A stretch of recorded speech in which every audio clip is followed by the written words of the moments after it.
विजेच्या धक्क्याने कंत्राटी वायरमनचा मृत्यू झाला। वारुळ येथील घटना, संतप्त ग्रामस्थांनी बंद पाळला।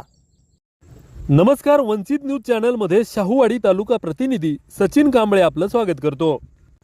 वारुळ तालुका शाहूवाडी येथे विजेच्या खांबावर दुरुस्तीचे काम करताना विजेचा धक्का बसून गणेश किसन पाटील वय वर्ष 28 राहणार वारुळ यांचा जागीच मृत्यू झाला।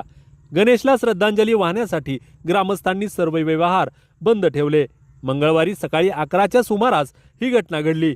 गणेश पाटील यांना वालोर येथील सामाजिक वनीकरणाच्या नर्सरीजवळील वीज वाहिनी दुरुस्त करण्यासाठी पाठवण्यात आले होते। 11,000 केव्हीच्या धोकादायक पोलवर काम करत असतानाच अचानक विजेचा प्रवाह सुरू झाल्याने त्यांना जोरदार धक्का बसला आणि ते खाली कोसळले।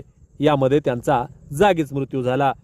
गणेश गेल्या 1.5 वर्षापासून महावितरण मध्ये कंत्राटी वायरमन म्हणून कार्यरत होते। या घटनेमागे महावितरणच्या अधिकाऱ्यांचा निष्काळजीपणा असल्याचा गंभीर आरोप नातेवाईक आणि ग्रामस्थांनी केला आहे।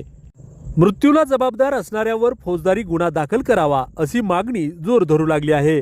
महावितरणचे उपकार्यकारी अभियंता PV कुंभार आणि अभियंता पृथ्वीराज कोहरके यांनी घटनास्थळी धाव घेऊन पंचनामा केला।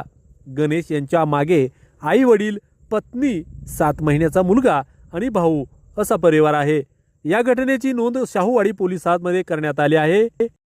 तसेच महावितरणकडून कंत्राटी कामगार गणेश पाटील यांच्या कुटुंबियांना तातडीने 4 लाख रुपयांची मदत शाहूवाडीचे उपकार्यकारी अभियंता PV कुंभार यांनी जाहीर केले आहे।